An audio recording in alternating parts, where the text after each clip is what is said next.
Welcome to the Ultimate Coach Podcast, Conversations from Being, inspired by the book, The Ultimate Coach, written by Amy Hardison and Alan Thompson. Join us each week with the intention of expanding your state of being, and your experience will be remarkable. Remember, this is a podcast about being. It is a podcast about you. To explore more deeply, visit theultimatecoachbook.com. Now, enjoy today's conversation from Being. Welcome back. Your host, Philippe Bartu, here today. And, when I first heard the book, The Ultimate Coach, it was by a guy called Rich Habets, who had just read the manuscript. And I had never really heard anyone talk about a book in the way Rich read the book and shared it with me. And I was so inspired and moved. And that was the beginning of a very rich and beautiful exploration into being. And today we get to explore a beautiful conversation with Rich Habets. Rich, who's doing amazing things in the world that I'm really inspired by. And one of the things when we talk about being, it's very hard to have that kind of language in the business world. And Rich is one of those few people who is making a huge difference in the lives of many people sort of working in businesses. And I just find that really fascinating. So this episode is particularly interesting for people who are looking to bring this understanding of being into the world of business. Rich, wonderful to have you here with me. Welcome. Thank you, Philippe. It's always nice to speak to you. Thank you for those nice words. And something that you just said really resonated with me. It's when I read that manuscript, I had a smile. I couldn't stop reading it. I was just reading it every day, and I think I finished it in 2 days. And indeed, I couldn't stop sharing it. So you're absolutely right. That must have been last year. I think it was August, September, something around there. But it's great that you remind me of that. Thank you. And not just that. After that manuscript, you committed to going out to Arizona. You spent 3 weeks there, or you had a one-on-one time with Steve over 10 hours or so. And so you then came back, and what's been beautiful is I've really gotten to know you during that time and accompany you and just be there as a friend, as a colleague. And I just wanted to say, what I appreciate most about you is how I've gotten to know you over this time. And I'm so delighted for whoever's listening today to get a sense of who you are, what you're up to, and that they too get to experience you the way I have had the pleasure of experiencing. Sounds good. Let's do it. All right. So Rich is, I love you're also just such a straight talker.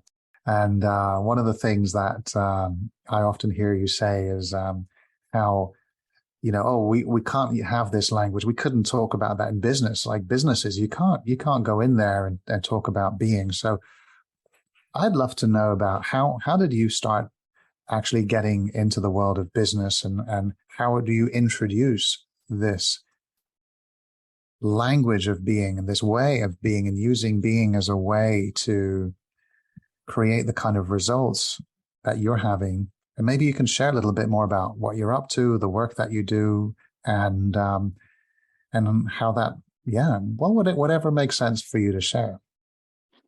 Okay, yeah, thanks. That's about 4 big questions in one. So I'll start with the first one. So I've been a management consultant almost all my life. I was born as a management consultant. No, I got into management consulting around 1999. And I did that for a long time. I loved it. I saw all these companies from up close. And of course, in the beginning, you start working as an analyst, and then you work your way up. And You start doing strategic sessions. And so that's the work I did for a long time. So in 2000, I think it was, we were sitting with the board of Sony Entertainment. I still remember that one. We were in New York, and they were trying to find a way to stop being ripped off by Napster when, Napster had all these illegal MP3s. And Napster was losing, Sony Entertainment was losing all this money with all the artists that were just freely available on the market, all their numbers. And they were looking for a way to monetize it and protect their copyrights. And we actually came up with a model that looked a lot like what Spotify is now. So that was 2000. And I loved my work. I love meeting new people. I love meeting new cultures. I love to analyze how different cultures think in different ways, how they see things in a different way, how they see themselves differently, how they see others differently, how they look at the world. That has always fascinated me. And I mean, really seriously fascinated me. When I was young, I read books on the pyramids, for instance. Why did we build these pyramids? And who were the pharaohs that had them built, and how were they built? And that always fascinated me. And not just the pharaohs, but everything history. So I'm always looking at how do things work and how do people see things, and from how they see things, what do they do? What are the actions they take and don't take? And that got me into management consulting. And later on in my management consulting career, when I was leading my own team, I started to see that sometimes we would go into a company and we would basically have everything set up perfectly, right? So we had a good budget for the project we were going to do. There was good backing from the sponsor, and there were clear timelines, and there was a clear scope. And that project would just fail. And everybody would be baffled, like, what happened? Why did we go over budget? Or why didn't we deliver in time? It seemed all so promising, and we had everything under control, but it failed.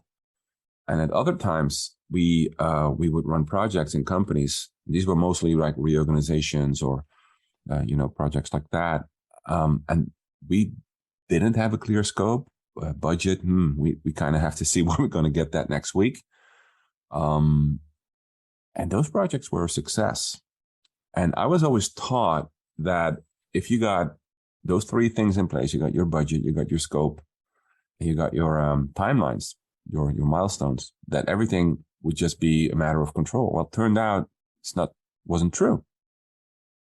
So I started to become fascinated with what is it that makes projects succeed. And, you don't have to look far to conclude that it's people.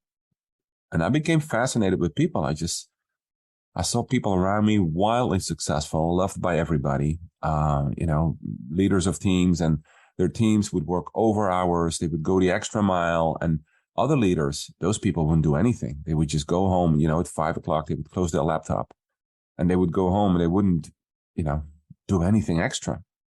And even though I could see the difference in management style, I was really going for what's the root here? Why is this manager successful in, whatever you call successful, but getting things done in this case, and the other one isn't? So I became very fascinated with, the human dimension in business. And that put me on a path in 2009. After 10 years of management consulting, I got divorced in 2009 because I basically was, I was traveling so much, I was working so much, my wife didn't see me at all. It was a marriage based on two people wanting to do very different things, still liking each other, but we decided to go our separate ways. And I was a dad of a 3-year-old at the time. So I got divorced, and I decided, you know what, I'm going to quit my job also, which, by the way, I don't recommend to anybody. Don't do those things at the same time. It's costing you a lot of money and a lot of stress. But, from 2009 on, I started to focus on solely what's the human dimension in business? What is it? What is it made of? What's the root? What makes people perform, not perform? What makes people happy, not happy? What's at the root of it? And that took me on a long journey, I can tell you. I got very confused because I was reading many, many books. And the more I read, the more I got confused. And I joined a Tony Robbins program. I started doing NLP things. And, that's the kind of guy I am. I'm always full in. I used to be always full in. Now I'm more, now I pick my things more better than that. And that took me on a long path, on a long journey. And at a certain moment, I met somebody that everybody else on this podcast probably knows. It's our dear friend, Steve Chandler. I met him in 2010, I think, for the first time in a course that he did with Rich Litvin in LA. I did that course, hired him as my coach from that moment on, and I decided to drop everything else I was doing, just focus on the work with Steve. And took me a couple of years to get going. But I worked with him eventually for a lot of years, over a decade. Not every week or every other week, but we had regular calls, and he coached me really well. And I was able to transform my work from technocratic business consulting work into being that same business consultant, but looking at the human dimension in business. And that's what I'm doing these days in businesses. So over all this time and everything that you have read and discovered, how would you share what you've discovered around human behavior, human dimension in business? How would you put it in your words? Well, humans in business are still humans, right? So when a lot of people I speak to, they go like, "Oh my God, businesses, it's all about money and ego and all of that stuff." Well, yes, they have a lot about it is about money, but it's still people that are in there. And, in a nutshell, we all have a way the world occurs to us. And how the world occurs to us is in our thoughts. And our thoughts are expressed in language. And when we start, seeing the role of thought, that it's not just the way we are, but it's the way we've become.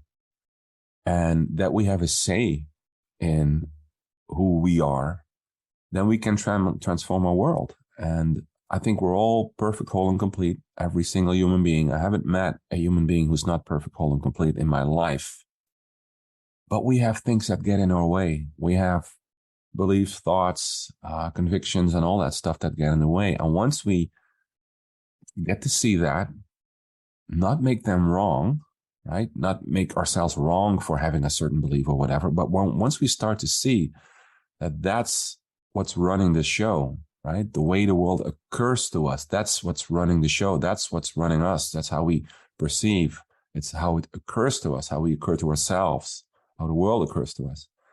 Then we get to see, wait a minute, if I've become this way through conditioning, my parents, my culture, my religion, teachers, I've become that way unconsciously.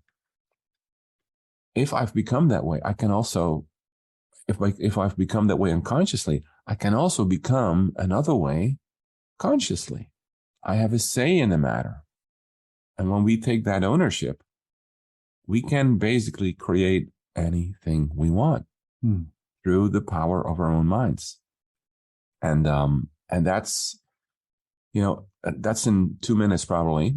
I could have done it in one. Could have been shorter here, but that's in 1 minute, the journey that a lot of people take a lifetime to really see and master. I hear you. So on a practical level, can you give me an example of how that's played out in the business world and the conversations that you've been having in the work that you've been doing? Of course. There's many examples. So for instance, a very, very practical thing that I see a lot in especially executive teams. So people who have climbed the corporate ladder, as we call that, right? Like VP, senior directors, C-suite level people. They have created a certain way of listening where and I'm not saying all the time, I'm just saying what I see in general, right? So it's never a digital, it's not zero, yes or no. It's not never 1 or 0. It's just in general. What I see is that they've created a way of listening that they're right. this is the way it is. And I have to convince people that this is the way it should be done. Because they've climbed that ladder and they've gotten so many pats on the back for their smarts and for their intelligence and for their insight. And now it becomes very hard for them to look beyond how they see things. So let me give you a very specific example. I did a session in Germany. This is 5-6 years ago. And there was a leader of a team. I think he was a VP at that level, VP. And he said, you know what? I'm always frustrated when we have team meetings that my team members, my direct reports, that they don't have a lot of input on the questions that I have. So we do meetings and I say, guys, we have this problem, and girls, and we have to solve it. What are your opinions? And then they come up with either stupid ideas. This is what he told me. They come up with either stupid ideas or non-workable ideas, or they're quiet. And that's not the way I can work with this team. I need them to be more outspoken and they need to have better ideas. So can you help me with that? And everybody who's listening now and who has a little bit background in coaching already sees a huge problem here. But he didn't see that, right? And the key is not, it doesn't matter that I see that. The key is if he sees it or not. So we did a 3-day intensive with his team. Let me just slow you down there, because it may not be clear to what you're sharing. When you say that he sees it or that I see it, what is the it you're referring to? Yeah, that's excellent. Yeah, thanks for slowing it down. Well, what I see is the moment he's talking about others, he's basically saying they don't understand me. It's always them. Right. The whole problem is them. He doesn't look at how am I listening? Who are they for me? How do they occur to me? And is that the truth with a capital T, or is it just the way it occurs to me? Right? For him, they were, non-intelligent, sometimes even stupid. They were passive. They were lazy. They got money to do. They get a lot of money to basically don't do a lot of work. That was how they occurred to him. Right. And he didn't see how that shaped his listening for them, and also how he was being with them. That's what I mean by it. Yeah, he didn't get that. And so there was no possibility for him to get what he wanted based on the level at which he was listening. Exactly. For him, they needed to change so that he could have a better team. So would you say that even if the team did come up with some brilliant ideas, the filter through which he was listening didn't allow it to occur to him like a brilliant idea? Exactly. Yeah. And he would discard them as stupid, or it doesn't work, or it's naive, or, he would just, if it wasn't in his, like you said, you call it a filter. If it was outside of his filter, he would just discard the ideas, no matter how brilliant they could be. Right. Yeah. And so you were saying that you then went on and you spent 3 days with him. Yeah. So we did a 3-day session, and on day one, we did a little bit of theoretical stuff of how the mind works and all that being and how that works. And I know that when people hear this for the first time, it's, when they're in their analytical minds, it's really hard to hear. They hear it, but they don't. You know what I mean? So my job is to get an opening for them to hear. So we slowed it way down, and they got very nervous. It's always in business. If you slow it down, they get nervous. Or they get uncomfortable with that velocity. Yeah, exactly. Yeah. And they start watching their watches and their phones, and they all of a sudden they have a meeting. But it's my job to deal with that and not make them wrong for it. It's just the way they are in that moment. So on day 2, they were talking about a business topic. And I told that leader, I said, you know what? What I just want you to do is listen. And while you're listening, I want you to do this. The moment you feel like you got an irritation coming up, or a something like, no, this is not right, or this is wrong, or whatever, stop, right? Like stop, notice what's in your listening, and give it up, and see what shows up when you are able to give up that irritation, right? That's all I told him. Stop. Notice what's in your listening. Can you give it up? Your irritation or your knowing better or whatever is in your listening. Can you give that up? And once you give it up, what shows up? So I sat next to him intentionally. And the group was talking, and I could see him getting nervous. He was starting to wiggle his feet, and he was, shifting back and forth in his seat, and he was just trying to interrupt. And I tapped his knee a couple of times. I said, "No, stop. Notice what's in your listening. Can you give it up? Yes or no?" And at a certain moment, he couldn't hold it anymore. And he just said, guys, we're now talking 30 minutes about something. And I know from the board, and you don't have this information, but I know from the board that this idea, it's never going to work. So let's stop talking about this. And I called the break. And I said, okay, let's all take 30 minutes and take a walk, and we'll go for a break. So, so we take a break. I go towards the coffee machine. I get a coffee. He stands next to me and he says, "I'm so mad at you." Like standing in my personal space, right? Looking me directly. "I'm so mad at you." I said, "What do you mean?" "You just, just make me look bad in front of my team." In my mind, I didn't say this to him. I thought, you make yourself look bad in front of your team, but okay, let's dance. Let's see what happens. And I said, "What happened?" "Well, I said something, and you acted as if my opinion doesn't matter." And I looked at him and said, "You know what? Let's take 10 minutes and let's take a walk. Let's get some fresh air, and then we'll talk about it, because this is exactly what we need to talk about." We took 10 minutes. He cooled down a bit, and he wasn't able to see. It took him, I think, 2 weeks. 2 weeks. And then he called me up and he said, "Rich, you know what? I wasn't able to see that in that moment. But what I see now is that if it's not about me, then I get mad.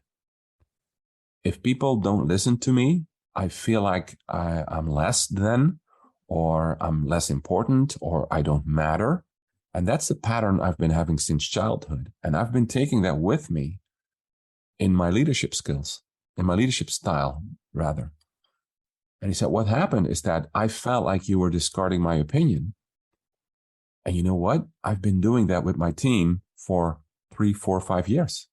Whenever I feel that they have a different idea, I just shove it to the side, because I have the authority now. I'm the VP, I can do that with them. And they mostly shut up, because they're depending on me for their evaluations and their bonuses and all that stuff. But it's a very toxic way of leading. And I've been doing that with them. I've been doing that with my wife. I've been doing that with my kids. I always know better. Mm-hmm. And if people somehow don't respect my intelligence or my smarts, then I can get very, very nasty." And he said, "This has been holding me back my whole life." And he got the more he talked, the more he started to see about this huge blind spot he's been having. And I just let him talk, and he was just exhilarated. Well, you know what? What happened with him? He started working with it. He started to discover more around it, because, every blind spot it's like an oil spill. It's everywhere in your life, right? This way of being. Right. He cleaned that up. We worked together for a while, for I think a year. And he got promoted to become the chief operating officer for that company. And later on, he said, without discovering that blind spot, I would have still been where I was, unhappy, complaining about my team, not getting the most out of my people. So when you say we cleaned that up, what does that mean? What that means is that he gets reflective and starts seeing, like, okay, so what is this way of being? This way of being, like, I know better, I'm smarter than. That's that something happened in his youth, right? But we're not psychoanalysts here, so I'm not going into something happened, and his survival strategy became, I have to be smarter, more intelligent than anybody else, right? Because that way I can still get the respect. That way I can still win. In landmark terms, they call that a winning strategy. It's a way to get attention, a way to get respect, right? And he perfected that strategy. It became a way for him to get what he thinks he wants: attention, money, appraisal, respect, all those things. Mm-hmm. Yeah. And that became his life. Yeah. That became his life. His winning strategy was leading his life, and he didn't see it anymore. And what I mean by uncovering is that when you take the lid of that and they start seeing like, holy bejesus, that's what I do everywhere. I try to impress people how smart I am and how intelligent I am. And when they don't see that, or don't respect me, or don't give me my, they don't give me what I want, then I start gossiping about them, bad-mouthing them, finger pointing, taking them down, all that stuff. And he says it's so nasty. And he cleaned up with many, many people around him, meaning that he had a lot of conversations with people where he said, you know what, I've been doing this winning strategy, and I've been doing that to you too. And when you didn't follow, I started to ignore you. And I want you to know that I'm very sorry for that. I see it now. I don't want to do that anymore because it's nasty and it's not giving me what I'm really looking for. And he cleaned that up, and he became more free because you have to understand, a winning strategy has you. You don't have a winning strategy. It has you. Yeah. Right? It's like a winning strategy is actually a losing strategy at the same time. That's ultimately it, because the winning strategy is covering up something, something you couldn't be. And it's like it stops you from having the freedom you talk about. Absolutely. It's your most inauthentic way of being.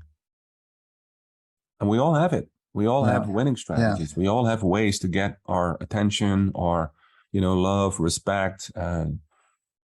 People have control as a winning strategy. Let's try to control everything around me, so at least I can feel in control. Mm-hmm. Or dominating, there's all kinds of winning strategies, and they're not good or bad. It's just what you have. And there's so much freedom if you see it. And by the way, it's not like it's ever going to leave you. You still have it, but the moment you distinguish it, you can be with it. So the moment it, again starts to get active, you can go like, oh, wait a minute, see, I'm doing it again. And you can make a different choice. Yeah. So right? That's such a beautiful example. And I can really see how waking up to that blind spot can just totally set you free. But what I'm curious to know, and this is like, I thought maybe a lot of people are also like interested to hear this, is how do you go from that to the, you talked about introducing being in business. Like what does that look like when you're first in conversation with clients and companies and organizations on the real challenges that they're up against? How do you navigate that conversation? Yeah, that's an excellent question. So, I was lucky enough to have the management consulting background.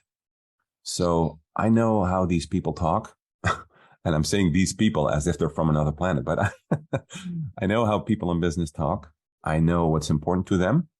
So in my earlier years, when I first started coaching, I went in from the angle of there's something they need to know, and I need to coach them on that so that they can become better professionals.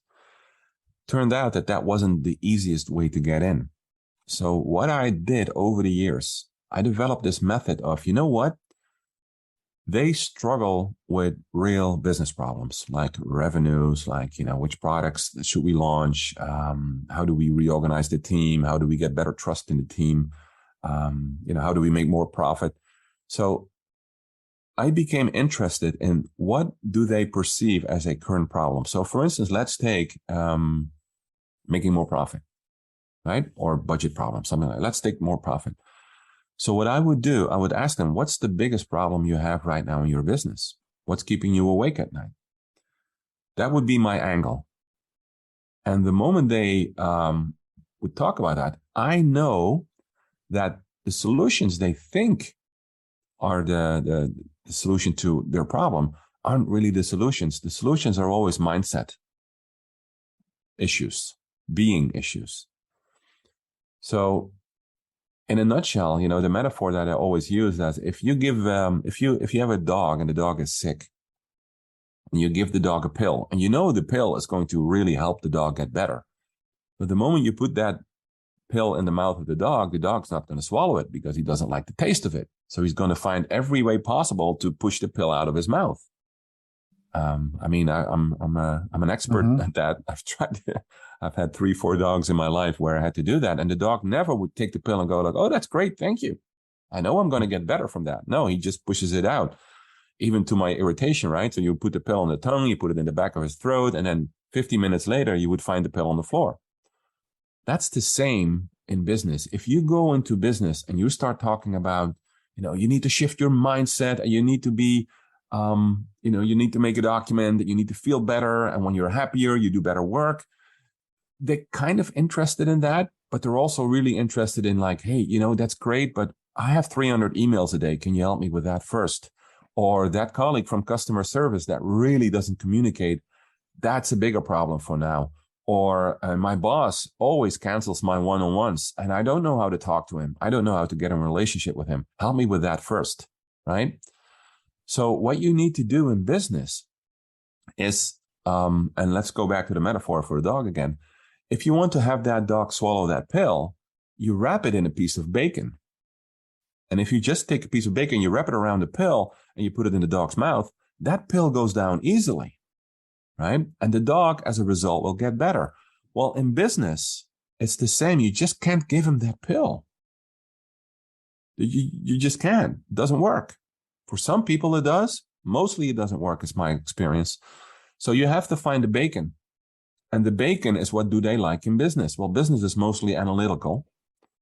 So go in from there. Okay, I can help you get better, better idea of which products you should launch next quarter. So let's get people together. Let's talk about 2 hours about how the mind works. Then let's put your problem on the board, and we're going to talk about how to make more products that we want to launch. And I'm going to show you where you get in your own way while you're creating those ideas for those products, right? I'm going to show you where you're not listening to each other because you think you know better. I'm going to show you where you are very vague in your ideas. And then you wonder why ideas get lost. It's because they're not present in your present experience right now. So you have to make them more present. I'm going to show you how you're not honoring your word, right? Where you say one thing and you do another thing. We want to be a team that trusts each other, but you're gossiping in the corridor. 2 minutes later, I'm going to show you the importance of when you promise something that you keep your promises. And that's coaching, right? And it all goes all the way down for them to understand when I'm in a meeting and I feel like I need to defend myself. That's a way of being, right? So for instance, I need to be right, or I need to be at least not wrong. I'm going to show you how that gets in the way of generating new ideas. Because if you're stuck in that you're right, there's only a limited amount of ideas in your mind, right? If you open up that mind and you go like, hey, I have good ideas, but other people have also good ideas, then you might be able to see new ideas, new insights in solving old problems. So that's how we do it. But you have to go in through the bacon. You have to go in through their world. Mm-hmm.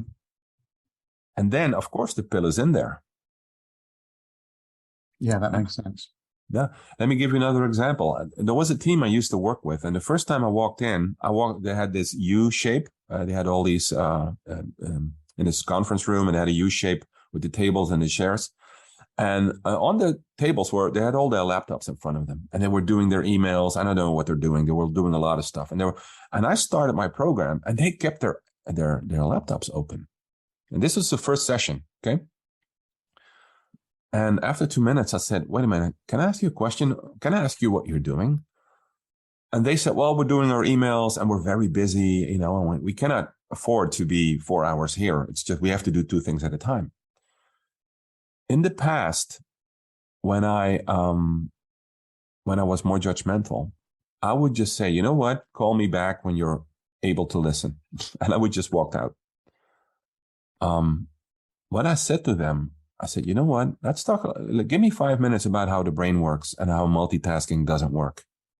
And then you can decide whether you want to do this session with your laptop or if you want to do it without your laptop. And I promise you, you're going to have a lot of insights because what you're doing with me now, you're doing with your employees also. And they said, what do you mean? I said, well, do you sometimes do a one-on-one with a person, like evaluation, job evaluation or project evaluation, and you're talking with that person while you're sitting behind your laptop? And they say, yeah, we do that all the time. And then you're wondering why that person doesn't feel heard. Oh, so we talked a couple of minutes about multitasking and how the mind can only do one thing well at a time.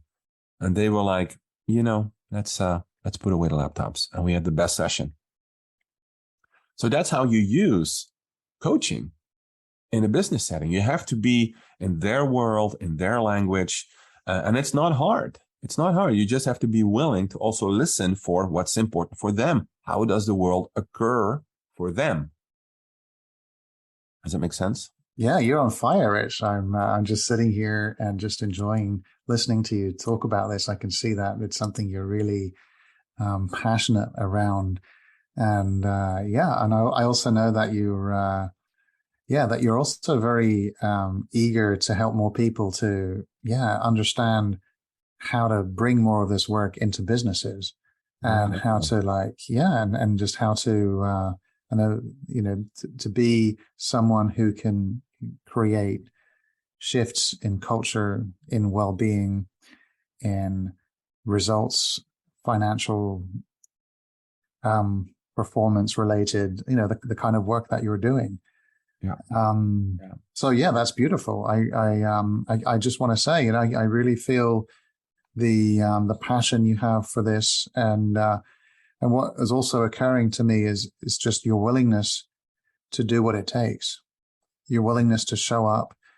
And there's a quote as well that I think you're the one that shared it with me, by Warner Earhart. And this quote was, "Power doesn't come from knowledge. What people know doesn't make them powerful.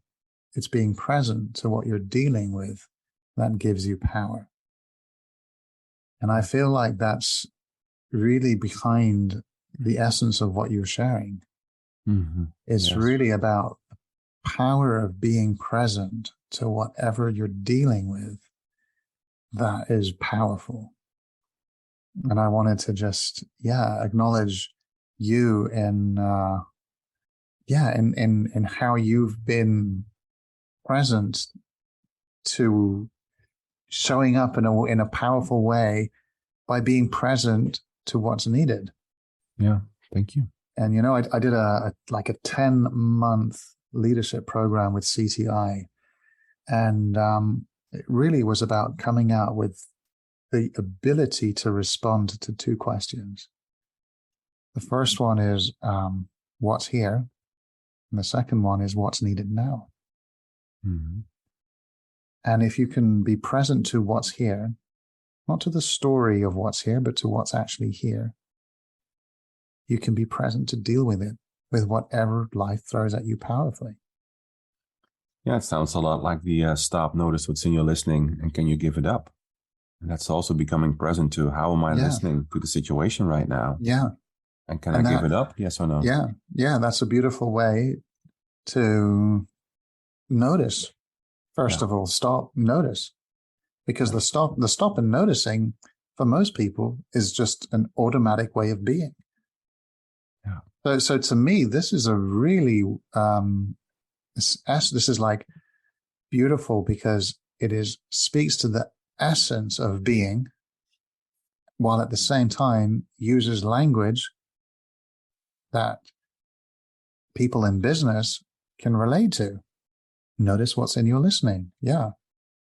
It's not like you shift your being, get your document out and recreate yourself, because who you are is a creation. Like that may be a little too abstract. Yeah. So I love the practicality, the simplicity, and the power that you bring to this conversation, to businesses, and to the work that you do. Yeah, let me say something about that. There's an exercise that we used to do before COVID. And it was a really simple exercise. We just, every time we would do like a 3-day intensive with a team, the first thing we would do, we would say, okay, everybody stand up. And it would be like 15, 16 people. And they would say, I would say, what we're going to do is you're going to shake everybody's hand in this room. That's why I said pre-COVID, because we can't do that anymore. You're just going to shake everybody's hand and you're going to give them a compliment. Mm-hmm. And you're going to give them a heartfelt compliment. And the other person just receives it. Notice what's in your listening, right? While you're receiving the compliment. And then the other person would do the same thing. So they would also give a compliment. And then you would move on to the next person. And I would just stand in the back and observe what's happening. And because this is a microcosm of what's happening in that team. Because some people would avoid each other. Or, when they would shake each other's hand, it would be really quick, like, oh, nice shoes or nice shirt or, nice glasses. That would be really like a superficial kind of compliment. And you would see the colleagues that would get along really well. They would spend like a minute with each other, on one compliment. And if you become skilled at reading the group like that, you don't need you don't need intakes or anything like that. You would just need to do that exercise. You would know more than enough about this team and what's needed. Yeah. And then afterwards, we would always ask, like, okay, so what's easier, getting a compliment or giving a compliment? And they would all say, getting a compliment, mostly. And I would say, oh, that says something about the team, right? Getting something is more important than giving something. That says something about a culture. And during the course, we would also always shift to, you know what? You have no problem getting what you want, as long as you're willing to give other people what they want. Mm-hmm. Right? If you want to be listened to, why don't you give away better listening to other people? If you want other people to work more with you, why don't you give that away first? And it's so beautiful to see a whole team of people getting that realization, getting that new way of being, right? Being a giver instead of a getter. That alone, if you would spend like 3 days getting that into the being of a team, that would shift the whole team. No, I can so see that. And it would create a team of givers. And, a word that we use for that as well is a team of people that are in service of each other, that are looking to make each other win and looking to make each other get what they want and look good.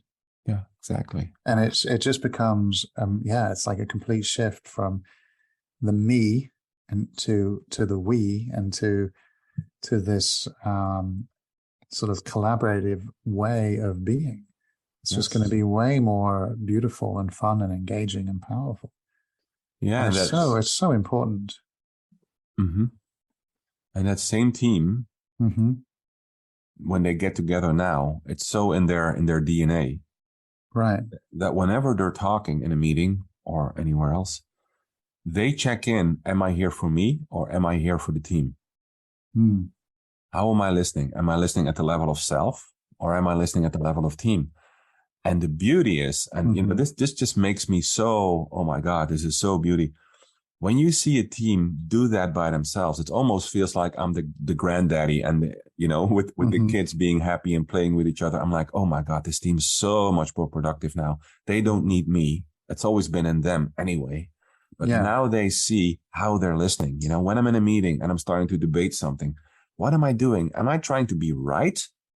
Or am I trying to really contribute something to the idea? Am I dancing in a conversation or am I trying to make somebody else wrong?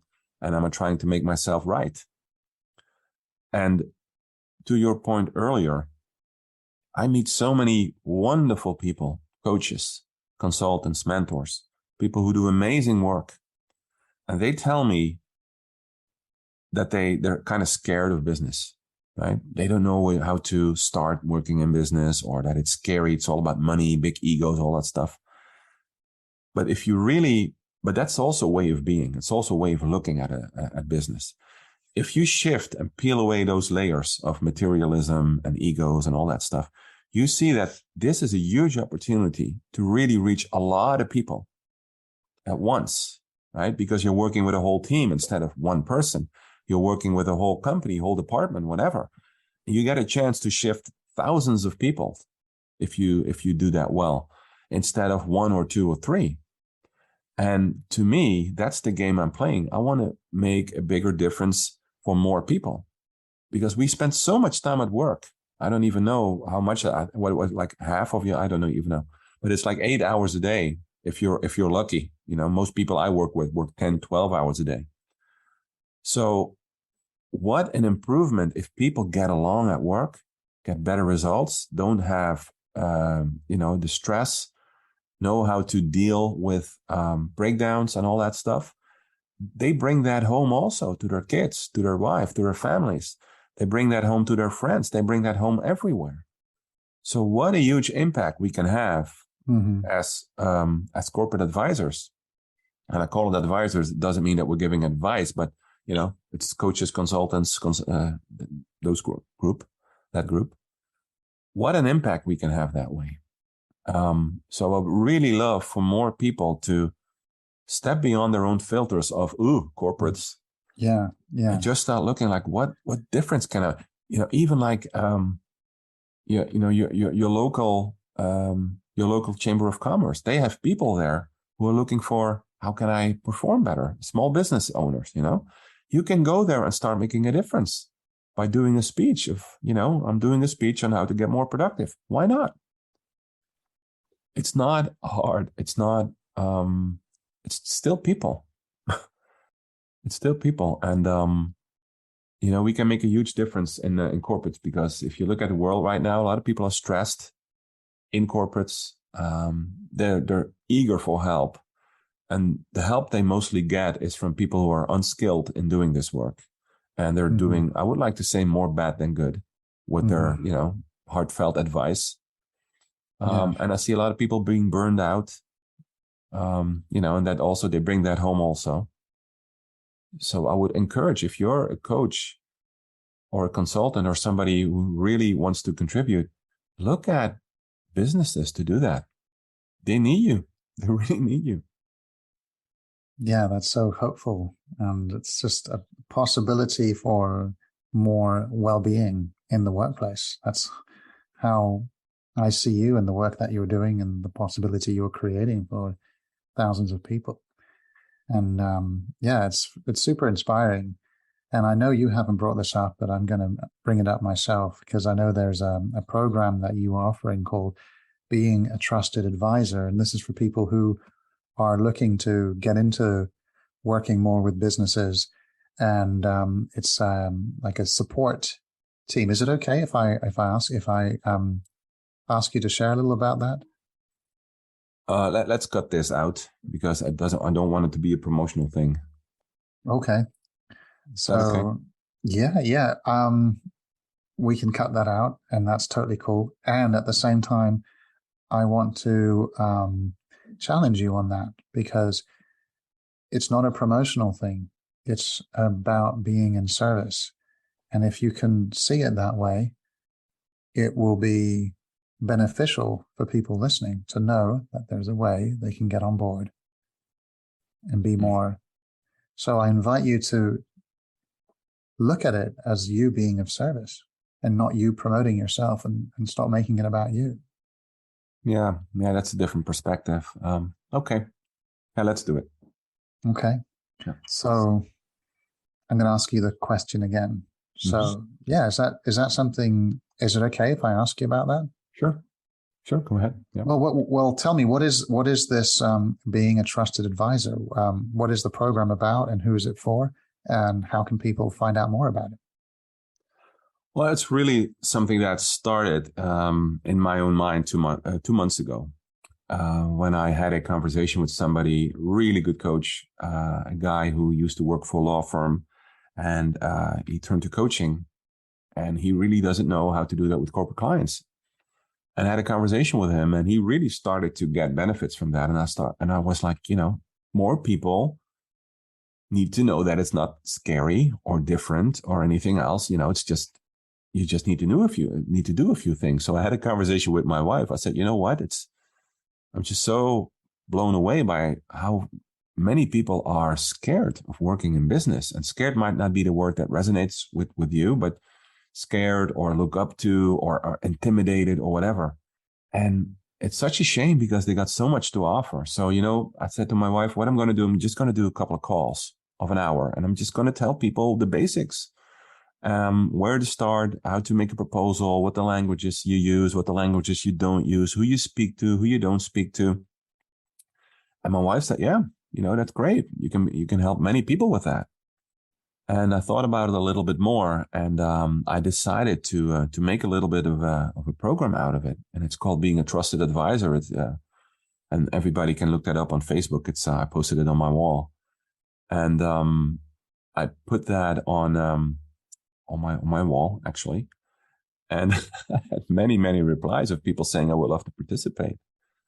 So so that's what I'm doing. It's basically me sharing what worked for me, and not only what worked for me, but also how it can work for them. Mm-hmm.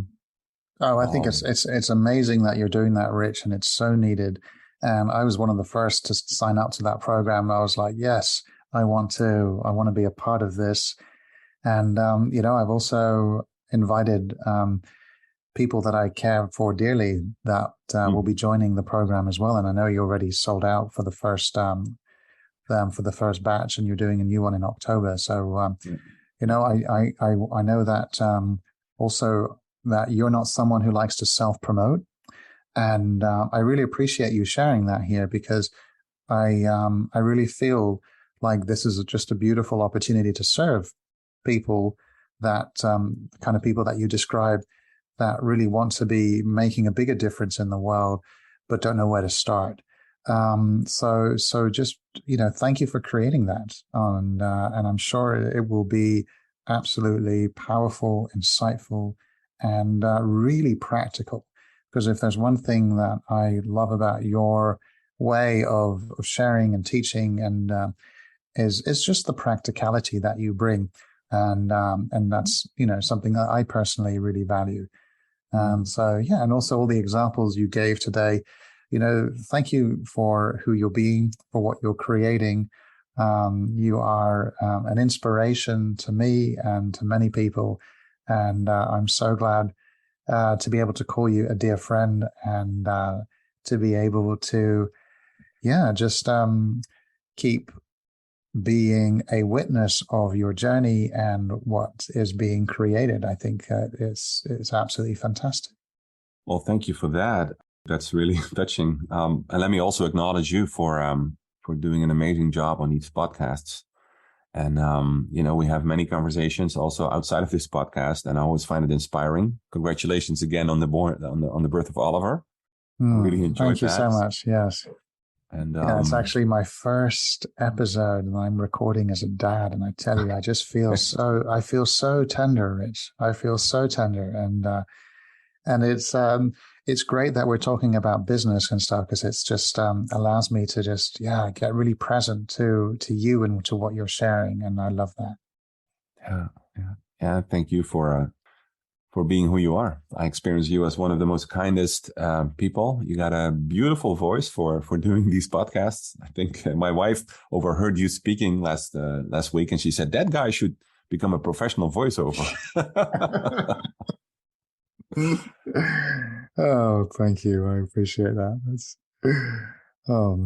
Well, Rich, it's been a delight just to share this episode with you. Is there anything else you'd like to say before we complete our conversation today? Anything else? I would like to say one thing. Don't let yourself be held back by anything. Don't let yourself be held back by anything. Stop. Notice what's in your listening, give it up. If you're not willing to give it up, look why you're not willing to give it up. Investigate, keep digging, because that's where the freedom is. If you want to be a corporate consultant, if you want to, I don't care what kind of income goal you have, it's achievable. The only thing that's working against you is how you see things. If you challenge that, and if you change it, if you shift your being towards what you're looking at, it's all possible. And I know that especially when you're in a hole that doesn't sound like real or realistic. But Werner Erhard has this beautiful quote, and I don't know it by heart. It's a longer quote, but he basically says heroes, the definition of heroes, are people who are not looking at the current circumstances, but they create the world in their mind first, and then they work towards that. They're coming from the vision that they have. They don't look at their circumstances. Those people are heroes. And I think that's true. And Werner is a hero. There are many heroes on the planet. I think Steve Hardison is a hero. There are many, many heroes. And you know what? They're heroes because they're driven by who they say they are, not who they've become or what the world says or whatever. They honor their word. And that's so beautiful. Beautiful. And there's just a short story I want to add to that. And I have mentioned this in previous podcasts around the challenges that I've been facing with the relationship between my wife and my mother. And, Rich, something so beautiful has happened with the birth of Oliver. It has been almost, I just have to say, it is an absolute miracle, because my wife, Christina, who really wasn't having just hardly a relationship at all with my mother, completely let go of the story, completely let go of the need for any sort of conversation to happen or completion to happen. And it just let go, and she was free to be in a healthy relationship with my mom again. And you know what? It's so beautiful. And it was amazing, because I could really see the power in what you share and just stop, notice what's in your listening, and can you give it up? And I think can you give it up is really the big one. And it's a willingness to let go of the grudges, the need to be right, as you say, and to be able to witness that in this way it's just so profound that I am really, really moved by possibility. And I can say, if that's possible in my family, what's possible in businesses, in our lives, in the world is miraculous. Yeah, absolutely true. There are miracles everywhere. And this is a great one. And this is the work that you and I get to do, is the work of opening up people to possibility where they see limitations. Isn't that amazing? And restrictions. It's the most beautiful work. Yeah. And it's the most rewarding work. And I'm so grateful to be on this journey. Yeah. And me too. Yeah. Yeah. So what a beautiful place for us just to complete this conversation today. Again, I want to thank everyone who's been listening in, and anything that you want to share. And we always love hearing from you. And any takeaways that you have, please feel free to reach out to Rich or to myself and share anything that you got from our conversations. Thank you again, Rich, for your time today, for your openness, for your practicality, and your beautiful way of bringing being in business. I'm inspired by you, by our conversation, and I look forward to being more in conversation with you and with everyone else in the Ultimate Coach group and family. Yes, amen to that. Thank you for listening. If you know someone who would benefit from today's conversation, please share this podcast with them. Also, we invite you to visit theultimatecoachbook.com so you can continue your personal exploration of being. There you will find links to join our wonderful community, get your own copy of the Ultimate Coach book, and more. Simply go now to www.theultimatecoachbook.com. That's www.theultimatecoachbook.com. The link is also available in the show notes. We appreciate your support. Be blessed. Be you.